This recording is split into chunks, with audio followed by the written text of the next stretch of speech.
ہمارے بعض وہ ملنگ بابے جو ہوتے ہیں وہ کہتے ہیں جی نماز پڑھنے کا حکم نہیں دیا گیا، نماز قائم کرنے کا حکم دیا گیا ہے، ہم نے دل کی قائم کی ہوئی ہے۔ یہ ان کی خود ساختہ توجیہ ہے۔ نماز قائم کرنے کا حکم اہل ایمان کو دیا گیا حضور کی وساطت سے، اور حضور علیہ السلام کو حکم دیا گیا کہ نماز قائم کریں، تو آقا کریم علیہ السلام سے بہتر اس کا مفہوم کون سمجھ سکتا ہے؟ تو آقا کریم نے رکوع اور سجود والی نماز پڑھی اور قیام نماز کا عملی اظہار لوگوں کے سامنے رکھا، پھر اس کے اندر کیفیت کس قدر ہو تو یہ پھر جتنی قربت اللہ کی بندے کو نصیب ہوگی اس قدر وہ آگے بڑھتا چلا جائے گا۔ تو یہ باطل توجیہات یہ جاہل لوگوں کی، جس کے بدن سے بدبو کے ببوکے پھوٹ رہے ہوں اور جس کے جسم میں جوئیں پڑی ہوں اور جس نے 6 سال سے غسل نہ کیا ہو، وہ اس اعتماد سے کہہ رہا ہوتا ہے ہم نے قائم کی ہوئی ہے، ہم نے دل کی قائم کی ہوئی ہے۔ اللہ اکبر۔ تو یہ اس معاشرے میں ایسے لوگوں کو ماننے والے اور ایسے لوگوں کی باتوں کو غور سے سننے والے اور ان جاہلانہ باتوں کو معرفت کی باتیں قرار دینے والوں کی کمی بھی نہیں ہے۔ تو اللہ تعالیٰ جل شانہ سے ہدایت مانگنی چاہیے کہ اللہ ہمیں ہدایت کا نور نصیب فرمائے۔ تو اقامت نماز سے کیا مراد ہے؟ اس کی فرائض کے ساتھ ادا کرنا، یا پھر رکوع سجود تلاوت کا اتمام اور اس میں خشوع کا اور خضوع کا اظہار اور اس میں مکمل ڈوب جانا کہ گویا تم اللہ کی عبادت کر رہے ہو تو اس کو دیکھ رہے ہو۔ اور حضرت عثمان غنی رضی اللہ تعالیٰ عنہ فرماتے ہیں کہ جس نے صحیح وضو کیا، حضور علیہ السلام سے روایت کہ جس نے صحیح وضو کیا جس طرح میں نے وضو کیا ہے اور 2 رکعت پڑھی اور اس میں اس کو کسی غیر کا خیال نہ آیا تو اللہ تعالیٰ اس کے پچھلے سارے گناہ معاف کر دیتا ہے، صرف 2 رکعت سے۔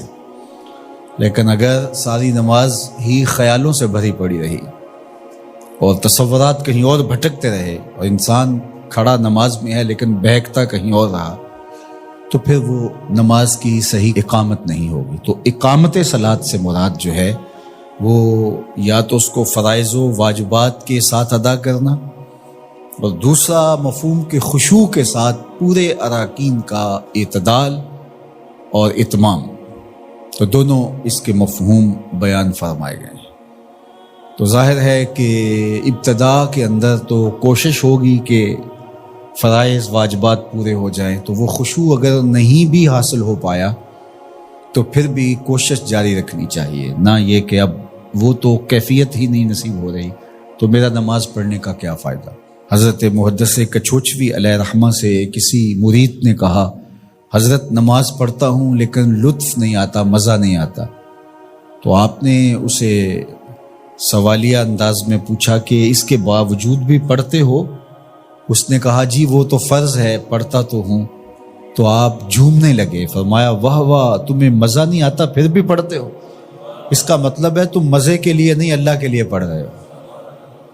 تو اگر لطف آ جائے، وہ کیفیت، وہ حظ، وہ تو بہت بڑی بات ہے، لیکن اگر نہیں بھی ہے تو اس کا فریضہ تو ہے اس کی طرف سے جو عائد ہوتا ہے، تو وہ شکل بنا کے تو کھڑے ہوں، وہ صورت بنا کے تو کھڑے ہوں، تو کسی دن وہ کیفیت بھی پیدا ہو جائے گی۔